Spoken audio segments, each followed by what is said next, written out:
Hi, welcome to episode 216 of your favorite daily podcast, A Couple of Things, a podcast about things. Today I'm going to talk about 3 or 4 things that shocked me about living in the Netherlands compared to all the things I had expected based on watching YouTube videos, talking to people, and so on and so forth. So the first thing was about access to healthcare and accessing your GP. So everything I had seen online on Reddit, talking to people, YouTube was that healthcare is terrible because, well, I mean, there's health insurance, you can see your GP and all of those things, but in the actual accessing of that healthcare can be really difficult because almost all the time your GP will just say take paracetamol.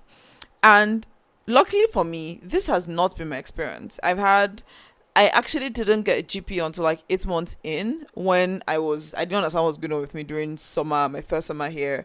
And I thought like something was seriously wrong. Turned out to just be the heat. But anyway, I finally went and got a GP around that time. And I've never had any issues with my GP where they're like, just take paracetamol or whatever. They have never underplayed or understated any of the things that was wrong with me. There was a time where I had something I was really worried about, and they were like, "Oh no, you should do all the tests." Like, there's like, do this test, do that test, do the other test. It was never, "Oh, just take paracetamol, and you'll be fine." They've always taken all of my concerns seriously. They always like, if I feel like I need, sometimes I don't even ask to see a specialist. They're like, "Okay, you should go see a specialist or go to the hospital or do the blood test." I never have to ask like, "Oh, I have to do this and I want to do that because I feel this way." It's just amazing. I have a very, very great GP basically, and that I didn't expect that. I was prepared to fight, right? To be like, no, I must see, and also like try to get some kind of opinions and all of the things. I was prepared for the worst with that, but it's been great. The second thing that has shocked me, or the second thing that I expected based on what people had said to me, was that people are not nice. People mind their business. They just face their front. Nobody cares about you. Nobody's talking to you, and so on and so forth. But again, that has not been my experience. The second time I came to my apartment, the first time I had come, I came through a different route. So the second time I came, I was a bit confused because I didn't know where to go. And then this lady saw me in the train station looking very confused and lost. And then she stopped and asked me where I was going to and gave me the directions. And I've experienced so many nice things like that personally, like people going out of their way to help me on the road.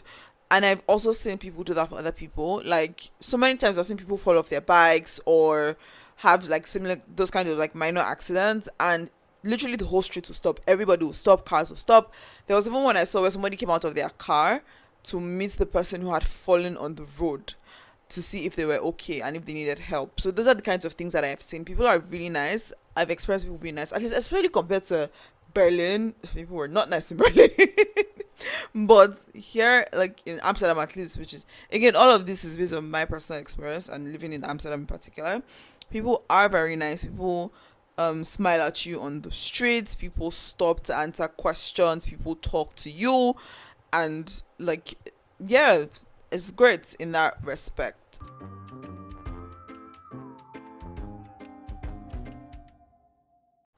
Number three thing that surprised me was that people actually speak Dutch to me if I speak Dutch to them. One thing that I saw a lot was that if you speak Dutch to someone and they feel like maybe your Dutch is not good or whatever, they will just immediately switch to English. That hasn't been my experience. Even in my first year, my first couple of months where I only knew Como Salva Dutch. Oh my god. I didn't know I said that. So I only like the basics like head, how are you? Just like simple stuff. People would still respond to me in Dutch until I'm like, yeah, no, I don't know more than ik heb een afspraak, please. And I have an appointment. And that was that. And even now, especially where I'm like really learning, people speak to me. I'm having whole conversations in Dutch, even where people are seeing me like I'm really literally struggling, trying to remember the words for what I'm trying to say, trying to construct my sentences properly. People are mostly patient and engaging with me at that level until I'm like, okay, yeah, please can we switch to English at this point? I can't. I'm all Dutched out basically. I mean, there have been times where people were not responsive, like the time where I think I have an episode about this when I had to wear a pin from my Dutch class that says "Spreek Nederlands met mij," which is "Speak Dutch with me," and people were speaking to me in English, even though I had this huge pin on my chest saying "Speak Dutch to me." But for the most part, I'll say like 90 to 95% of the time, whenever I speak Dutch to someone, the conversation goes on in Dutch until I switch back to English. So yeah, I guess I'm just talking to nice people in that sense. And then the fourth thing that really surprised me, and which was the most important one for me personally, something that I saw a lot was, and it's not necessarily like, oh, I saw it in YouTube videos or something, but it was just the general sense that I was getting from people is like, oh, in the West, they don't go to church, everybody is just doing whatever, nobody goes to church. When you go to the West, it's so hard to like be consistent in your faith. You lose your faith because there's 24-hour electricity, you don't have to pray for your basic necessities and so on and so forth. But I have not found that to be the case. I used to go to a church before, and I go to a different church, but in the two churches, like, there's such sound biblical teaching. There are people who are like this is real, like people are actually going to church willingly. People are in my former church, there was youth group, and there were kids as young as 13, 14 coming to church unprompted. Like, nobody was bringing them to church, they were just coming to church on a Friday night to pray. I didn't expect that. I went to a worship event one time, and I was seeing teenagers, like, and they are teenagers, and they were not there with their parents, they were just there by themselves, and they were just there praying, worshiping. And I was so stunned because this is not what I expected. And even finding churches, because again, I expected like a lot of, based on the vibes that I had been picking up from the internet or whatever, that it's going to be like really bad teachings, not word based, weird things. But for the things that I have been exposed to, it's really sound biblical teaching.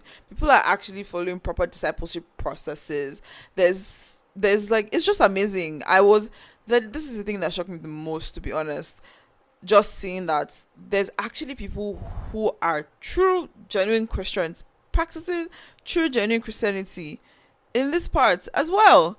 And also, my faith has not suffered. I'm still like, this one, it was a shock because everybody said it will be the opposite, and I'm very glad to report that that was not the case for me.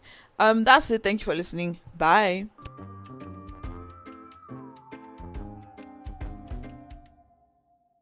There's still over 100 episodes to go. I still need questions. I still need suggestions of who to talk to. I still need people who want to come on to talk about something to fill the form. So please do that. Thank you very much. And yeah, do like, share, subscribe if you found it interesting, insightful, and all the nice things. Bye.